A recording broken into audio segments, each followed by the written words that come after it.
Hello, everybody. Welcome back to the Desmar One. Melvin is the counterfeit and the one and only initialized. Ladies and gentlemen out there, Game 3 is upon us, and we are sitting at 1-on-1. Some of us feeling a little bit vindicated here, others of us a little bit disappointed so far. We're getting a mixed results. We've had a sub 30-minute game, which one of us said if it goes that way, it's going to be a 3-0. It wasn't. So now we're here, and I'm going over to you, Initialize, first, because we both thought this was going to be a 3-0. We didn't expect us to get to this position, and what do you think the reason is, truly, if there is going to be a silver scrapes upon us? I think if the Jesters want to continue on the way that they managed to get to that one, they'll need to continue being able to play for Can we get stalling, play for those post-game breakdown as well on stream, please? Because I think that'd be great. Yeah, because you can see that the massive mountain that the Jesters had to climb up, 8K plus deficit they had to go back up, and they managed to pull it off, partly because they did manage to get it to that kind of hyper late game I was talking about in that sort of post game as well, where things are up enough in the air that when you do have things like Diana, Rel with the Kalista to empower them, you absolutely can get onto a mobile carries like Varus. There wasn't a way to save the Varus and a couple of those picks into stalling a little bit longer, and they could turn it around. For DFM, I think they're going to be kicking themselves, but they had every right to be thinking they could win that game. They just have to be a little bit more afraid of the very hard engage that Rascal Jester were very decisive about post that 40-minute mark that they did finally get to. I mean, and that's a mountain of a lead to come back from, Melvin, is all. Like, we haven't seen many teams be able to do that in general in the LJL. Like, 8K gold lead, that's a pretty substantial one to do. The Jesters found it. Is this now an option and an avenue to get back in for more games, or is this something that you expect DFM to plug that hole rather quickly and effectively? I think it's one of those situations where it's not something you can replicate reliably. This isn't a thing that Rascal Jester should come into the next game and go, okay, our plan is to just not win with our early game champions and then take them to a late Baron. What you can say, however, that is good for them is they identified the fact that the entire point of DFM's comp was to poke you off of objectives, poke you off of towers, so they just got there first. And with the amount of lifesteal that Sol had after a point, you really just can't kill them if they have something to hit. So let's just go hit the Baron, and they can't poke them over the wall. As long as we don't lose the 50-50, then we're okay, and they took that chance. The chance went in their favor, so I think it's only these two teams that would go for these kind of punishes against each other, but it isn't something that they should try to replicate. Well, then coming to you, Counterfeit. Melvin is suggesting that the Jesters, while they did find the W, this shouldn't be the way that they should be looking for it in the future, as opportunities to replicate are off the board, realistically, unless you just keep rolling a natural 20. And then if you're doing that, the sky's the limit and you're basically Crest Gaming Act from last season. So what's your thoughts? Well, one thing which I wanted to kind of to really hit up on coming into Game 3 is, in the first game, Rascal Jester had that first, 6 or 7 minutes lockdown where nothing went particularly wrong. Then it went to hell. This time in Game 2, it took about 15 minutes before it all started going to hell. So I think they're headed in definitely the right direction in terms of their early game play. I think if they can make it much more Game 2 and much less Game 1 in Game 3, then they've got themselves a path through to the later game. If it takes early game champions to get to the late game, then that's what you need to do. Okay, well, let me just quickly come back to you. I've been touching, I'm going to keep doing it. I want to just know your predictions before we go over to our casters. Coming over to you first, Counterfeit. You closed me out just then. Where are we going? Is it going to be changing a 3-1 Rascal Jester for you now, or is it still a full 5-game series? Well, I never predicted 3-1 for Rascal Jester. It's always been... No. I'm just wondering now. Are you changing? Because they actually got the win. I'm not quite that wild, last one. I feel like it's going to go probably back to DFM here, because I think they're going to be trading games backwards and forwards as they both try and adjust to each other. Because I don't know if Rascal Jester, now they've had their plan work, if they've now got a way to build on top of that without knowing how exactly DFM are going to respond to it. So I see DFM getting this game because they'll have an answer to the answer, and that hopefully will bring us all the way through to eventually 5 games. The fanatic connoisseurs, always 5 games, of course. Of course, Melvin Izzle, your prediction, sir. I still think that it will go to a 3-1 now with that little hiccup in there, because I just think that it's a bit too narrow what Rascal Jester are going for. I think they can go for narrow windows, and we saw that they can pull it off, but I feel like after that, DFM are just going to take a more fundamentally different approach to the game that doesn't have as many obvious weaknesses.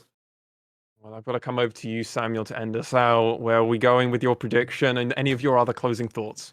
I think it probably is going to be a 3-1 to DFM, mainly because the likelihood of coming back from an 8k deficit consistently is just very hard to rely on. Don't get me wrong, I think Rascal Jesters are an excellent team, and they did an excellent job of coming back from a very difficult position. 8K versus DFM. Yeah, but exactly. And relying on that versus the kind of like potential sort of situation as it was, I can't in good conscience do so. I still think it's going to be another couple games to DFM. But the point is, Rascal Jesters have already made them bleed, and that's got to give them hope.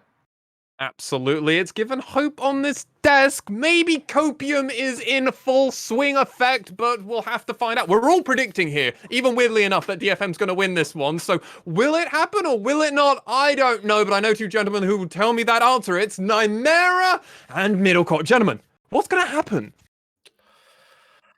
Mars Swan, I think it's going to be an easy dub for Rascal Jesters this game. They have completely downloaded DFM. They are in their heads right now, even after getting stomped in the first phase, to come back and win in such a crazy fashion, winning the big late game team fights. I reckon Rascal Jesters could take this. Am I casting with small cut? Have you? Who is wearing your face? Who are you? Who is underneath? Okay, all right. Let's have this conversation. Okay, because obviously the desk, I think they're very right in saying that. Yeah, likelihood of coming ahead and bailing out that kind of deficit is rough. It is not likely. A bit of indication for you, of course, saying, hey, maybe Soul has the agency this time, because of course DFM, they find their success when their solo laners have their agency. Rascal Jesters have that when their AD carry has that as well, and we see how impressive their bot lane is when they are given their self-sufficient team fighting duos. And the Callista massively carried late game in a way that I didn't expect would happen. I thought that they were going to get hit by like 2 skills and they were going to be just out of the fight, and that just didn't happen because they had so much gold in pocket, they got so much XP, so many items, that just wasn't a factor after a while. So now we have to start looking at DFM saying, all right, okay, you tried to play this Varus Zoe composition, it got stalled out, and when it got stalled out long enough, it didn't have that same kind of impact.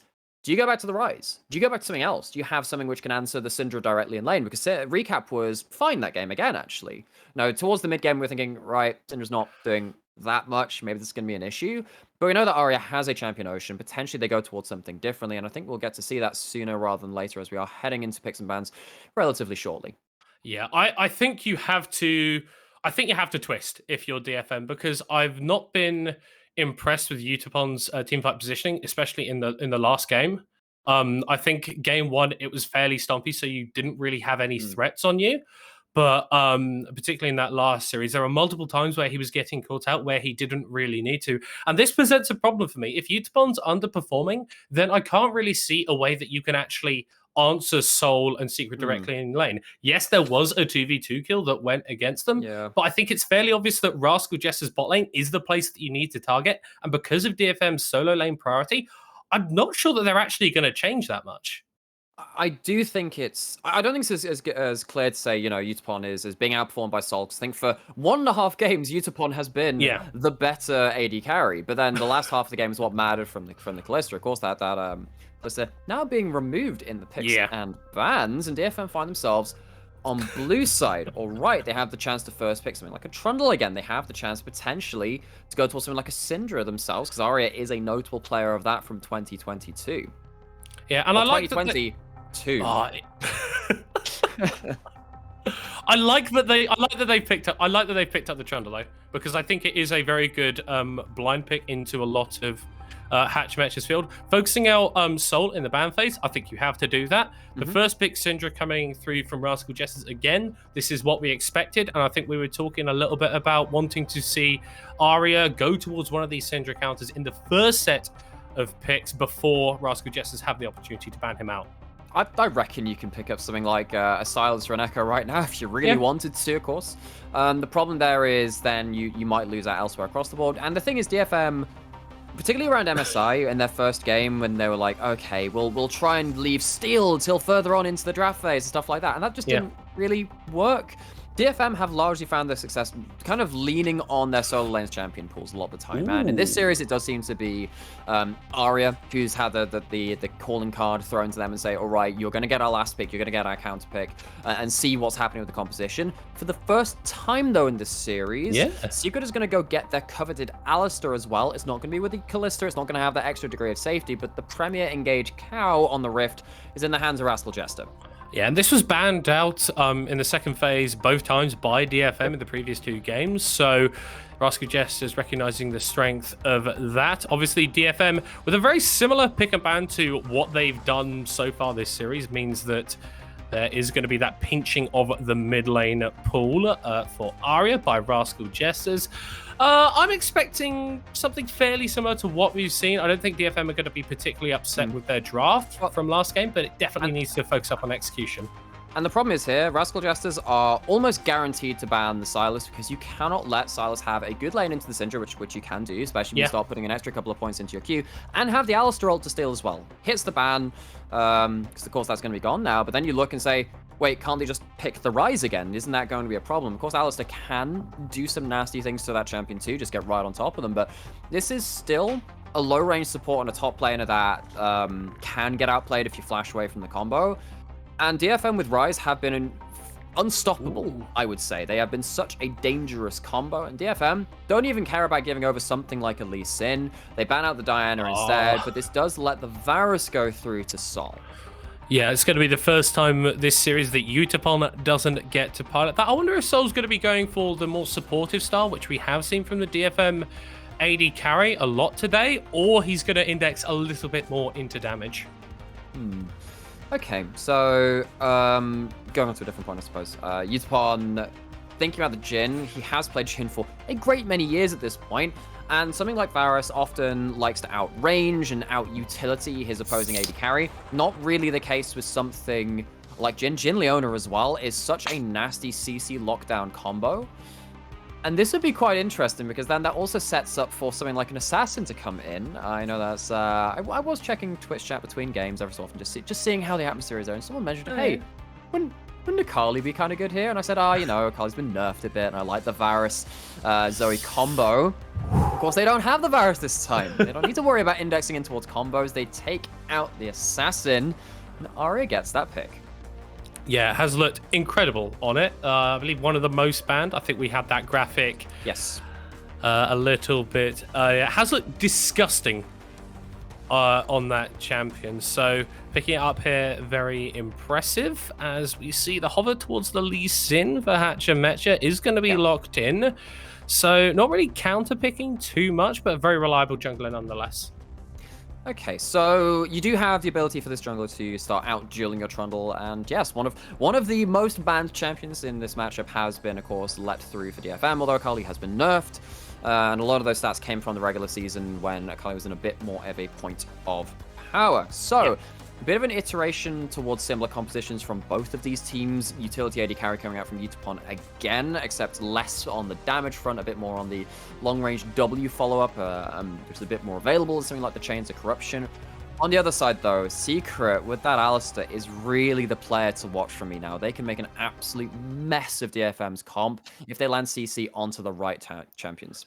Well, I mean, we saw Gang pilot the Alistar to absolutely unbelievable success. Landing Second round game, yeah, absolutely huge performance from him. So he's now going to have to face that down himself. And the Akali is the one real pick for me that throws up a little bit of a curveball, because obviously we've seen the Rise that did very, very well. The Zoe was also getting huge poke numbers, and this is a champion that is traditionally a little bit weaker now. But how do you feel it matches up against the composition that Rascal Jesters have drafted here? So, of course, you do have to deal with. Well, I mean, the good thing is the good thing about Trundle is that you don't always have to pick it into a tank, but you do have the Renekton who does have reasonable stats to steal, and low range champions like the Lee Sin, Alistar, and the Renekton, you can ult and shred them down. It's less about Trundle becoming a frontline himself, more about just popping the first target in. And though DFM don't have the highest DPS, they can kill the first target fairly quickly with that, and then use the numbers advantage to make up for the DPS lack thereof that they might have. The Pillar versus 2 zero escape champions too, and the Varus and the Syndra is very, very valuable. Plus the Renekton, if you get to trap them into the fight, is going to find things very difficult from that point too. This allows your Gnar, your Akali, your Jhin, even though again they sometimes have quite conditional damage, to have that condition fulfilled a lot more easy. Yeah, so what should Hatchemetcha be doing early game if he wants to prevent that sort of scenario from coming to forth? Is this a game that Rascal Jesters really need to get snowballing through their jungler early? I think that you can try and go around to that Herald fight. I think Herald fight is normally a really good point to start looking at this this kind of composition where you're thinking, okay, we have good setup. Alistar at level 6 becomes one of the tankest champions in the game. We have very good mobility from the Lee Sin and the Renekton, and potentially you can get topside priority for that kind of fight. I am looking towards the first Herald, particularly because DFM and Rascal Jester, neither of them particularly like rocking the boat too early. That's actually a bit more of a V3 specialty, having that relentless pre-15 calculated aggression. So really, it does come down to that first Herald fight for me. Yeah, but we did see that whilst DFM were able to get a lead in the previous game, it got turned around. So even if you are able to get that reliable snowball off, once you get to sort of the 15-minute mark a little bit later on, there is obviously going to still be the potential for it to get turned around.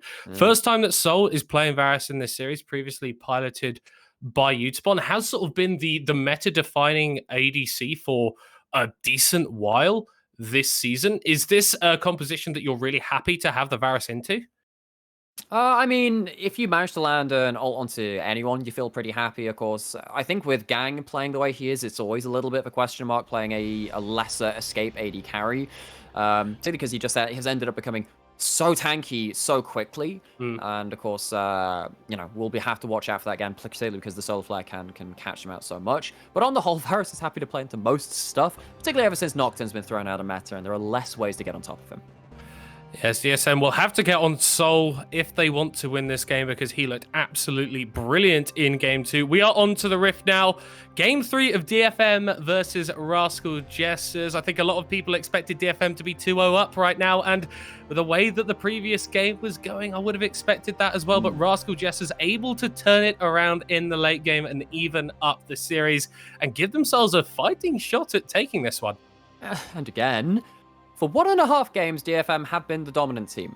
But that half a game did end up rolling up and rounding up for Rascal Jester to bring them even.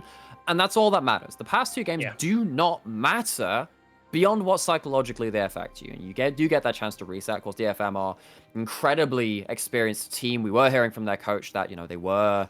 the coach could hardly sleep due to the stress and the worry about this series. And that's that's kind of the burden of expectation of being, such a great team coming from this region and potentially having the best players of all time in each role from this region. You do have that equally humongous set of expectations, but DFM, of course, have performed that way for the grand majority of this split outside of that rough start from them. Now we're going back on towards this laning phase, where typically the DFM's solo laners have managed to find some incremental leads, even if it's not necessarily in the CS amount. Sometimes it's just about performing better in the matchup compared to expectations. Yeah, but it's almost a flip script, as this is going to be the second game, I believe, that Kanatu's piloting the Renekton, and the third game in a row that Recap is on the Syndra. So Rascal Jester's prioritizing a little bit more in-series comfort, as they are getting a little bit of damage down onto Gang in the bot lane, as well as in the mid lane. This is Akali is really not having fun in the early laning.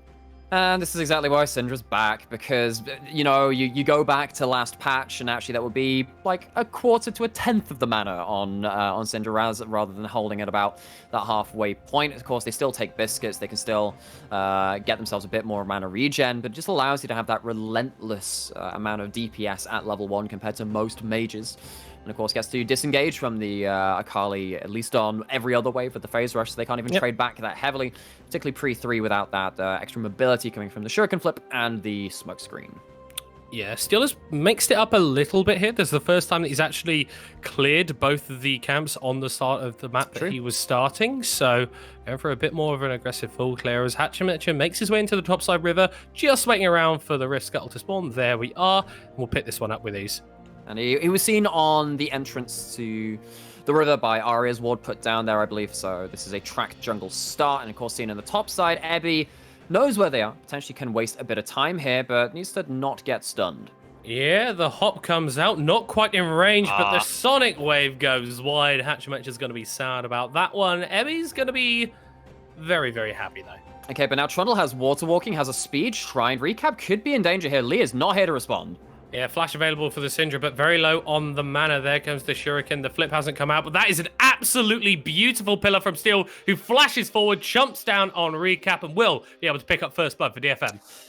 So had no mana, only has one amount of CC. Steel sticks around to secure the wave state for Arya too, particularly because Kali's early game wave clear is nothing really to be talked about. At least it's a cannon wave, at least the TP comes back and picks up 6 out of the 7 creeps in that one, but kill going over to the mid jungle of DFM early is a worry for Rascal Jester. Because suddenly, remember the first game we had, we thought, hey, Lee Sin's ahead of the Trundle. Maybe he can make a mess of things. Definitely not in this game. And particularly with Arya getting that wave shoved out, gets to go back as well with no summoners on his lane opponent to worry about. Dangerous times for Rascal Jester. Yeah, burning the flash as well means that once that level 6 mark is hit by Arya, the perfect execution becomes available. The kill threat really, really goes up in that matchup. We did see a little bit of a shove in the bot lane from DFM. Are going to reset, pick up some more gold for Utapon. Looks like the Noon Quiver hasn't quite come out, just a few components. No, not just yet. So checking in on the other lanes as well, because of course we're talking about the 2v2 itemization right now in the bot lane is nothing really to talk about. In the top lane, Ebby survived that gank, has the wave on his side of the lane. He's pretty happy with that. Of course, he uses teleport to reset though, so Kanatu going to teleport and shove out. But guess who's on the roam? It's Gang and Steel teaming up. They have a sweeper, and they're currently unseen in the top side. Secret has the second recall, but this is the power of having first reset from bot lane. You get to pull off crazy maneuvers like this. Ebby is about to go mega. Kinatu does not have the Dominus, does have the flash, but won't have an opportunity to use it as he's taken down. Steel picks up his second kill. And this is one of the powers of DFM being fluent all in one language. They're all Japanese speakers. Part of the reason why the LJL has, some of the players have wondered about the LJL's level before is about you've got so many Koreans in the league, you have to be multilingual. And it means it makes it harder to pull off and respond to cross-map plays like this. How are you meant to communicate that you do have first roams of support, you have agency on the map, you get to understand that someone is off the map and has the ability to make plays like that? Well, Gang makes that advantage very, very felt in the top side. Kanatu, not for the first time in the series, goes down early. Yeah, and this is the most aggressive start I think we've seen from DFM. Hatchemetcher has maybe caught out Gang a little bit, but I think Lalisa might be the one getting caught. Secret here just to support his jungler as they're clearing out some more vision in the bot lane. But this is exactly what you want if you're DFM. Your solo lanes are very, very good. Whilst they haven't picked up the kills, that assist gold and XP is always going to be nice. And I think you would have very much preferred those kills to go towards your solo lanes, but once again, you know, what this does do is give you the ability to just push around the Lee Sin when he wants to make his plays. It is coming up towards that Herald timing as well, just one more minute with that. This will have to check where the supports end up yet again, but still has the ascendancy right now in terms of fighting power amongst junglers. Oh, his Gang might be in the ascendancy. Does able to get the Xenoblade onto Soul. Doesn't have the flash. There it goes. As there goes Secret as well. And DFM burning loads of summoners from the bot lane of Rascal Jester without investing too much. And this is just before level 6 is hit from someone like Utapon, from someone like Steel. So that means that DFM, when it comes to that very all-important point, the 8-minute mark when Herald spawns, are going to be fighting with an ultimate advantage over the summoners at least, because you're not going to be able to flash out of something like a solar flare. That could be very important. That Herald, like we mentioned, spawning in 30 seconds time. Infernal Drake on the Rift. Not really been prioritized too much, as Drakes have really sort of fallen away in terms of their power, as Kinatu is brawling with Ebby up here in the top lane. Both of these top lanes going towards these steel-plated shoulder guard thing boots. Shoulder guard boots, yes. Shoulder guard boots. I don't know. It's just like oh man, your dad used to play American football. He's gone and recycled all his kit to make some fancy new shoes for you, so you can work. You can have safe workplace environment. They look pretty darn good. They looks pretty good against the enemy composition. I'll definitely say that, given the low amount of AP from both sides. Of course, this does favor Recap for the first time, being the sole AP on his team. Have to see, of course, how that works out in terms of the Syndra DPS coming out. I might have to compare that to previous games. As now we have that Herald started up DFM, waiting for that eye to respawn again. Had to mention, not able to get into the pit. Still has level 6. I'll have to use it. He's still going forward, though, and still has been taken down to 40% HP incredibly quickly. Gang is going in onto Recap. Ari is doing damage as well. The Trundle is falling immediately. Secret is able to dash away, forces out Arya from the fight, and I think Rascal Jesters have actually got this. Soul is on the row up as well. Doesn't have the flash, but does have the Chains of Corruption. The Piercing Arrow comes out and tickles Arya just a little bit. The FM get the Herald, but Rascal Jesters grab a kill. Okay, I'm kind of surprised that didn't end up being in a kill for DFM as well. Looked like a lot of the damage was split across various targets. Of course, they didn't want to continue that fight with Sol turning up. Gonna go into that replay just as it looks like the Dragon might be starting on the bot side of the map. Rascal Jesters gets a multi-pronged attack, and importantly, Kanatu comes in with an empowered ability. He does actually get his rage to an important point, and Steel loses half his HP before he even pops the ultimate. I wonder if that should have been a preemptive point there. Arya, of course, trying to dive onto the backside of this fight. Even though Secret doesn't have the ult, he tanks it up enough and keeps the Akali off of his carries. Rascal Jesters do run away with a one fight, if not a one strategic play, because they do lose that Herald, you are right in saying. Yeah, getting that, if DFM are able to get that down, potentially in this top lane, get some more gold over onto these stronger solo laners, they're going to be feeling very happy with that. But as it stands at the moment, as we've seen throughout this entire series, neither team really getting a massive advantage in this early game.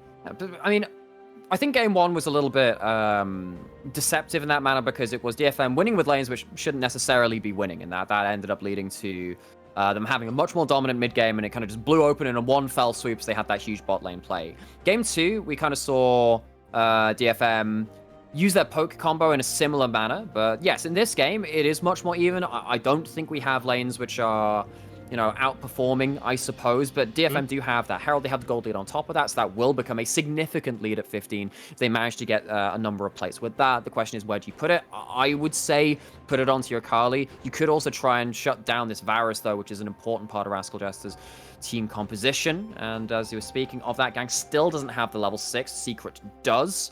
So the setup disparity is in favor of Rascal Jester right now. Yeah, still a lot of engage potential on the Leona, though. As we see Steel walk away, decides against the gank. It is the Mana Moon picked up for Soul, so really indexing heavily into damage on this Varus. Going to try and get that stacked up as quickly as he can. Hasn't even picked up the boots, so sacrificing a little bit of safety for damage. Feeling like it's a worthwhile trade as Rascal Jester start up the Drake. It seems the word of this game is deceptive, because when you're playing against something like Jhin, like move speed becomes very important to him. It is more about his base damages in the very early game, because he started with boots and 4 parts. It allows you to dodge out and a lot more things. Auto space, because your auto attack speed is lower. You need to be kind of dodging in and out, so you can try and cancel some auto attacks on the enemy side from that. Whereas Varus much more happy to farm from range, cares less about that fact, really. So Dragon goes over to Rascal Jester on the bot side, so they get to stack up one of them early. Have to see which rift it is going to be in about 5 to 6 minutes time if the next dragon is taken down. Arya making some roads up towards that top lane, but it is seen on a ward, and Secret this time has the first roam and is there to respond.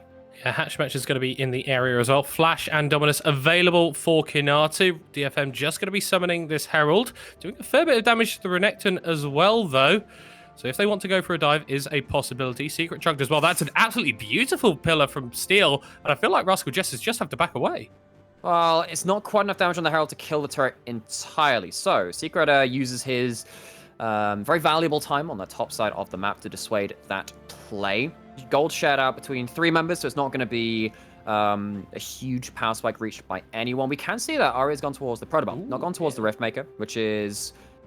I mean, so what we have seen more and more often is that Akali will almost always go towards Riftmaker, because you can just hit the E, wait for it to start ticking up, get that tree damage, dash back in for a huge burst of damage. With the Protobelt, of course, with the magic penetration as the mythic passive, allows you a lot higher burst at the onset of the fight and take down an important target. And again, much like in that last game on the side of Rascal Jesters, rather, if you take down the first important carry, after that point, doesn't really matter about the continued DPS. We've already talked about DFM. Maybe lacking in the continued DPS, but they can get a very easy numbers advantage if they find the right pick. Yeah, it feels like it is all about the one shot with, 4 shots if you're Utapon. Just blow someone up as quickly as you can. This same ward will actually spot out the rotation from DFM once again, but Kinatu is looking a little bit less healthy than he was last time around. Still does pop that W and gets the pillar off, but won't chase forward for the kill. This does mean first tower going over to DFM, though. It does mean it's going over to Ebby as well, all plates included. Got potentially a bot lane play. I mean, if we look towards the pre-game desk in game 1, we saw that Melvin Izzle ran over the tiebreaker match where Rascal Jesters responded quite well to topside plays with their cross-map state. This time I'm not going to find anything for it. Actually, we haven't managed to pan down there at this point. Potentially seeing a play in this bot side jungle, though, as Recap and Steel go into a conference. Yeah, that is Hatchimetcha taken a little bit of damage, but the rotation was available for the rest of Rascal Jesters, and Detention FocusMe recognized that they didn't really need to fight there. Yeah, only in casting do you find yourself making neologisms, new words which you've never heard of before, because you're trying to go between two of them. Conflict, confront, who knows at this point? It's all the same to me, and it might all be the same to the bot lane as they go into a similar aggressive style of play. That's a very nice knockup by Secret there. Pops the Unbreakable Will as well. Chains of Corruption used, and Gang has overstepped. Really nice Zhonya's, but will still be locked down, will still be shut down as the teleports are channeled. Gang? Fiesta Gang taken down with the last piercing arrow. Here comes the curtain call, but these blinds will not be taking down Rascal Jesters as DFM respond to the play, but they don't get anything. Yeah, Rascal Jesters, credit to them.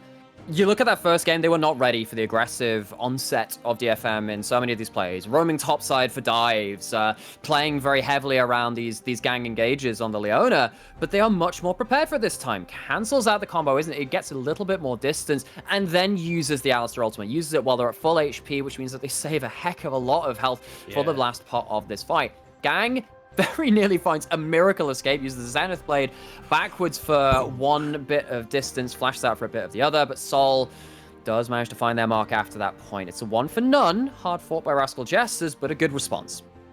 Good response indeed. Gold importantly going on to Sol. Already 20 CS up on Utapon, who's actually going to get into a little bit of an auto-attack trade with here. No mana on the Varus, enough for a piercing arrow though, and He it's just kills him. Utapon, Sol, what the hell was that? He just walks up, uses the Hail of Blades, and of course Utapon doesn't have a great amount of damage to 1v1 in an AD carry matchup. Sol, I mean, last game and actually coming into this game, it's like, for 1.5 games, Utapon's been the better AD carry. Flip that around now, half a game of that last game and part of one in here. Sol, seriously stepping up. He slowly walked up and down smashed. I think that's just a damage calculation. Utapon didn't expect to be taken out. Still has the flash available. Didn't expect to die to the piercing arrow, but Sol has got a calculator for a brain. Does mean that Steel has the pressure in the top side and will be able to take the second half of the game for DFM. But if I'm Rascal Jesters, the gold is going exactly where I want it. And honestly, Utapon has been Mr. Consistent for the LJL for so long. This player has been playing since 2013, since the start of this organization came together for DFM and the start of the rivalry between these two teams, of course. In the very early days, Rascal Jesters were one of our top LJL teams too. Took a little while off that, much more like the CLG, fell off and came back into relevance sometime later. Utapon making uncharacteristic mistakes, getting caught out in that last game, taking some very bad 1v1s in this. So Rascal Jesters find themselves even in gold in the mid game, which is not something we're used to saying about this matchup. And if you're DFM right now, I feel like you're just a little bit confused. You are supposed to be the invincible team. The juggernaut part of the juggernaut match was Detention FocusMe. And now you are really being pushed by Rascal Jesters, who for a long time were a bit of a joke, but they might just have the last laugh. Would be all too fitting, wouldn't it?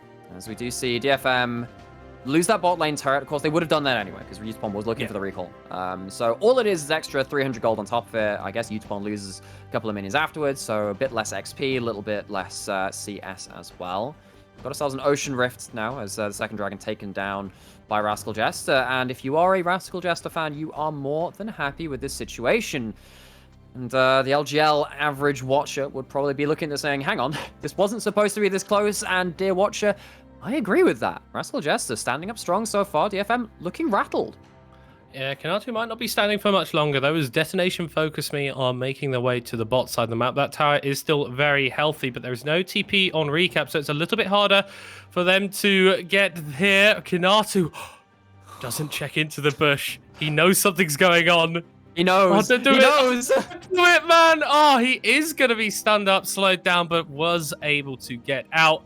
This means that Rascal Jester have got a bit more pressure into the mid lane. Secret feeling the combo. Utapon forced to flash away. The Nart against the wall for Hachimecha. But Steel and Gang are on the wrong side. Forced to run. Kinato pops over the wall with the slice. Trying to roll the dice. So Rascal Jesters, I don't think they're going to grab a kill. No, and DFM wastes 2 ultimates on a tanky, regen-y top laner with their 2 least damaging members of the Trundle and the Leona. Kanatu gets out completely for free, doesn't have to blow anything, stands by his turret. Rascal Justice very nearly turned things around. They have themselves a push now onto here with their longer range composition, and DFM are found wanting to find that engage. Ooh, those piercing arrows are really starting to tick up. Hasn't completed the Mirror Mana just yet for Soul, so not completely half-barring people at this point, but yeah, like you mentioned, the range advantage that Rascal Jesters are playing with is giving them priority onto this mid lane tower, and DFM, they need to fight or just give this up. That's an ultimate coming out of Soul, which misses. Okay. Gang going in, but Gang going down. They're fighting, but they are falling, and Rascal Jesters have got themselves a gold lead, got themselves a kill, got themselves a mid lane tower. And the script is starting to look a little bit false. Yeah, I mean, at this point, you're looking at DFM, and they look bluntly uncomfortable. I mean, Gang goes in with a very mistimed, unwise engage. You don't have the Mega Gnar right in amongst it. You don't have a way to stop Alistar from stunting your engage on the other side. They go right down the gullet. They go straight into the middle of them, and they get rightfully very, very slapped for that. Yeah, over-aggression, and Gang looks so good in the first 2 games, was blocking a lot of the engages that Rascal Jesters want to do on this Leona, but overstepping and trying to reach for something that wasn't necessarily there. Like you said, I think DFM looking genuinely uncomfortable, and I hate to say it, but this is reminding me of Week 1 regular split DFM. A little bit, because, I mean, in that game, it did feel like they were the better team fighters with the worst draft. This game, it feels like they are not even team fighting better right now. Of course, only 20 minutes in, and they have pulled out a second Herald that will give them potentially a chance to aim towards this mid lane and outer turret and respond in kind, but they don't have the range advantage. They don't have a way to unseat Rascal Jester's wave clear from this turret. This Herald literally is the way that they wish to do that, but I'd imagine they're going to get access to that Eye of the Herald. And instead, they actually do. Is it going to still charge? No, it's not even going to do that. And Ebby's gets the pick. Oh, Ebby is just taken down so easily. Gang may be caught as well. Steel's trying to body block him. Secret looking for a pulverize, but will not find it. And again, Rascal Jesters countering the play that DFM are trying to make. Absolutely. And DFM, where's their plan B? Where is your side laning presence? How are you planning to go from this point? Because going into the death ball certainly isn't working. Gang's actually probably caught out here as well now, looking about it. Hex Flash going to come over the wall. Kinatu gets the stun, but Gang able to flash away himself. Another engage tool down for DFM. And Rascal Jesters are kind of just running the map right now. Ocean Drake spawning in 10 seconds. This would give them soul points. And it looks bleak for DFM. Yes, they've still got a chance. They're not too far behind, but their execution has not been good this game. No, it's not. And I think one of the problems is, how the hell does Ari get into this team comp? He's now at half HP because Sol has done that for him. We do see, of course, Soul Point being angled towards Rascal Jester, and Steel's just going to die. Oh, that's a wonderful stun onto the Trundle, immediately taken down by Kinatu. The objectives goes over to Rascal Jesters, and in the past 3 minutes, we have seen 3 different members of DFM get caught out isolated. Arya dropped to 100 HP on the backside of that, and it's 22 minutes. Rascal Jesters might be looking at the Baron here.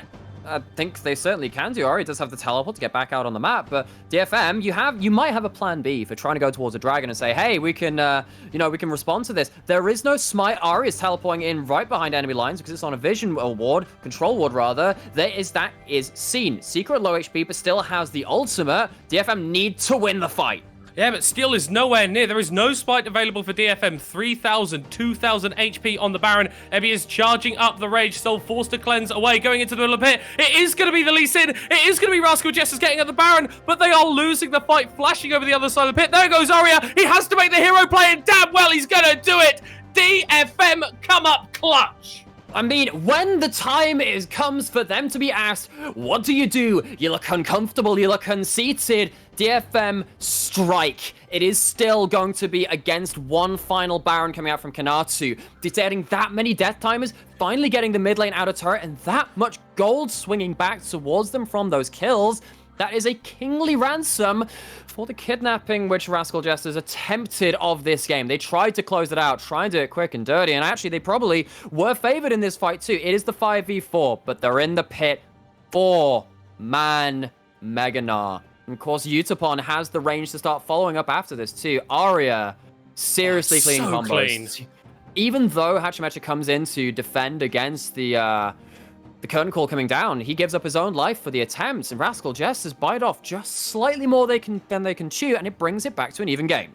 Yeah, and this is why the Akali is banned away from Aria so much. We know that Ebby is an absolute beast on the Nard, but getting that last assassination onto Soul, you're picking up so much more gold onto this Akali, and that means she's going to be able to snowball through the rest of these fights. Steel wasn't even there. That was a 4v5, and Ebby is looking to make a play onto Kinatu. Does have the backup of the rest of his team, but Rascal Jesters are in a pinch. Beautiful knockback from Secret, preventing the engage onto the Syndra, and will have to tank up and lose his life. The Solar Flare landing here onto Soul, but they can't get in to deal the damage. Gang is going to be falling down. Hachimetra is going to be looking for more. Kinatu escapes on the top side of the map from Ebby, and Rascal Jesters turn around the play. Okay, 1-for-1 amongst supports. This starts from Kinatu overestimating themselves. They walk into Ebby as Mini-Nard, they don't get to damage out the Mini-Nard, and of course, when you go into Mega, you are tankier, you're more bursty in some ways. The consistent damage comes from that ranged form. Kanatu doesn't get the damage while they have less resistances, runs away. You're going to get this replay of it now. You can see this is what's happening there. Before Ebby even gets the transformation, that's 2/3 of the HP down the Renekton. And suddenly you're thinking, wait, hang on, this is now a really good play we can go towards. Steel stops the turnaround from the jungle support duo of Rascal Jesters turning things around. I'm more interested in seeing what the heck happens to this Akali. It's a great combo coming out of Secret. Aria at least gets the stopwatch to stop himself getting completely nuked out. Then this happens afterwards. A bit more of an overengage coming in from DFM, and Aria jumps straight into a piercing arrow, so they're completely out of the fight, and lucky they didn't die too. Yeah, a little bit of miss execution from DFM, but oh man, these games have just been so close. It's been an absolute knife edge for basically the last two. The last hour of League of Legends has been incredibly back and forth. Blitzcrank bot, though, is a little bit of a Rascal Jesters fan. Expects that they can continue along with this upset and grab at the second game of this series. Will be Ocean Soul potentially for them in a minute's time. Detention FocusMe will have to fight for that one. That's the big one, right? Because you're sat there looking at the neutral objectives and thinking, okay, the neutral objectives, besides, that the Heralds which enter DFM, have all gone Rascal Jester's way. They have the 3 dragons, they have that first Baron. Yes, it is still even in gold. And now DFM do have control over the area. There's double teleports available from Rascal Jester, though, and while Ebby has cleared out the pink ward in the back of the pit, bot lane priority still remains firmly in Rascal Jester's favor. There are angles of attack which Rascal Jesters can choose. DFM, what are you going to do in terms of organizing this terrain? How would you like to do things here? Because I look at the way that they want to play. They probably want to make things multi-angular themselves. They have themselves the mobile assassin. They have themselves the follow-up AD carry. And they want to be going on to these zero escape carries on the other side, although the cleanse is back from Soul, which will make that difficult. Yeah, Rascal Jesters don't need to fight, but they are looking to do so. Secret will be stunned up here, but that's a load of damage dropped immediately onto the Trundle. Gang is going in, going to get rooted up. Kinatu forced to back away. Here comes the Solar Flare. The stun doesn't quite land, though, and that means the re-engage can't come out from DFM. The defensive chains of corruption from Soul lock down Ebby. And Rascal Jesters, they didn't need to contest that Drake, and I don't think that they're going to be dying for it. Well, I think they're just going to teleport back in with the regen health post. That's what they have with their global advantage right now. You don't have the Mega now. It needs to have time to go back up as well. DFM taking a lot of damage as well onto Gang. Oh, Gang is taken very low. There goes Hachimachi. Oh, he gets him. Ponta's secret fails the combo. I don't think it's going to matter, though, as the Jin is blown up. Arya trying to go massive on the backside, but the exhaust is so huge. Just keep Recap alive. Another kill for Kanatu on the backside of the fight. All of a sudden, 4 members of DFM are dead. The Ocean Soul goes over to Rascal Jesters, and they're in the ascendancy once again. They are, and this is the problem with DFM's comp. If you don't find the clean engage, well, you're best not have engaged in the first place. They take the first fight, try and get some poke, but then they let Rascal Jesters just kind of reset for free. They lose that dragon, they lose the fight. Gold firmly in favor of Rascal Jester again. They take down multiple turrets, one in the mid, one in the bot lane. DFM will have to try again at another opportunity, and hopefully not let Rascal Jesters reset to this effect. Yutapon, he has flash at this point, but Hachimachi is so quick on the fingers, it gets incredibly close. Recap and Hachimachi try their best to try and carry Yutapon to safety. Luckily for Rascal Jesters, the damage does come through after that, but you can see Arya sees the sunk cost and goes, oh gosh, we've lost this fight, I've got to try something. Doesn't quite manage to get Recap at the end of that play. Yeah, and I feel like it was just Gang. He dies on the backside of that fight, but he was stepping so far forward, and Rascal Jester, they could just get the pick onto him. Obviously, it was Yutapon falling first, but they could just keep going forward. You don't really have a true big tank, something like an Ornn, something like a Malphite, which can just stand there. Gnar, it's conditional. Trundle, it's conditional. Leona, it's windows of opportunity, and Rascal Jesters are exploiting those windows excellently. Yeah, they are. And of course, you know, Gnar is somewhat tanky. Trundle can be tanky in the right situations, but it hasn't been nearly tanky enough. And I think that's the point you've got to make, right? In terms of, like, even with the off tanks that they have, which were enough in the previous games, it hasn't been here. Now, Rascal Jesters very cleanly rolling around the map, finding the standing gold, which has been denied to them so far. And DFM, they're back at square one yet again. How do they find and engage? How do they find their targets? Secret on this Alistar has been making it so difficult for DFM to engage into them, whilst this Varus keeps chunking away health bars time and time again.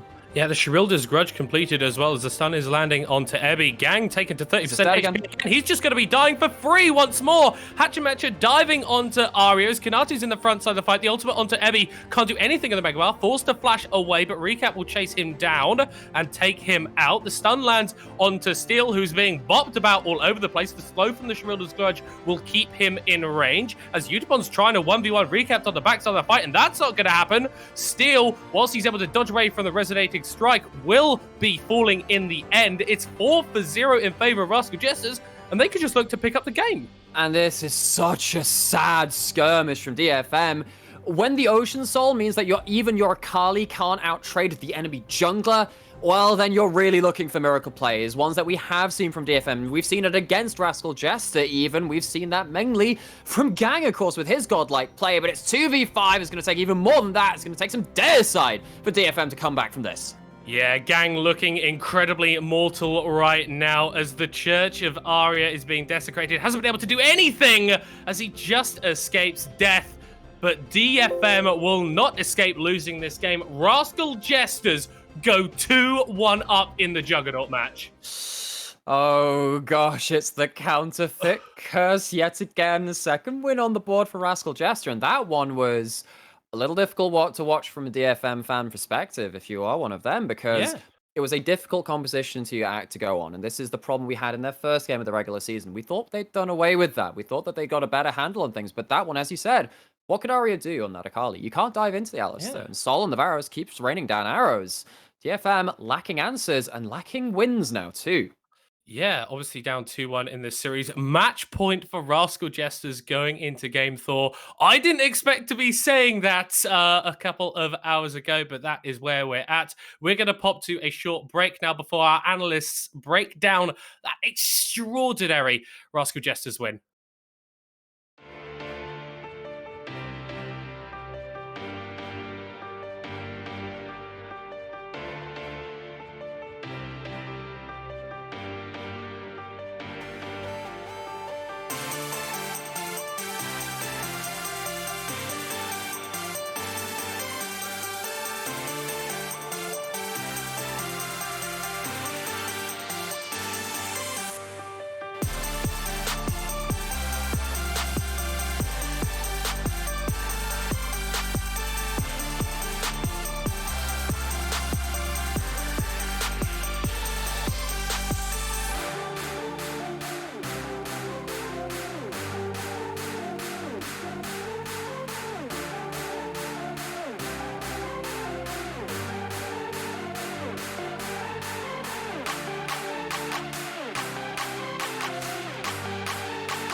What is this, ladies and gentlemen? We're back at the desk. My predictions are in tatters here. And we all it was a unanimous across the board. All four of us on this desk predicted a Rascal Jester's loss and a Detention FocusMe win. Counterfeit, you've cursed us. The counterfeit curse is real. You heard my call at an the end of exorcist. the What has cast. he done? What has he done? Explain yourself, sir. I mean, with apologies to Middle Cop, because obviously, you know, we're starting to develop our cult church of Rascal Jester here, and I doubted for a second that Rascal Jester, who did in fact just run the same strategy, which is what I thought they were going to do. They just ran the same exact freaking strategy again, but for some reason, it went dramatically worse. I think the big kind of continuance from the second game here is that the gold lead in Game 3 wasn't significant. Yeah, we got to 50 minutes, we got to 20 minutes, Rascal Jester get ahead. And I think right now, it feels like DFM are absolutely shook. Their decision-making during the later game as well just felt like it was completely directionless, and Rascal Jester took brutal advantage. With the way that Rascal Jesters have come into this series, I almost would say they're anarchs, they're cult-up personalities, they are defining themselves. Damn BR expectations here. Initialize, our expectations are kind of being damned. What do I do? Do I go down with the damned, or is it something else might happen? This is DFM picking quite a hard comp to play, as Namero was sort of talking to us about, and then on top of that, they go some early skirmishes. They nearly get a couple kills on the bot side. They get first blood.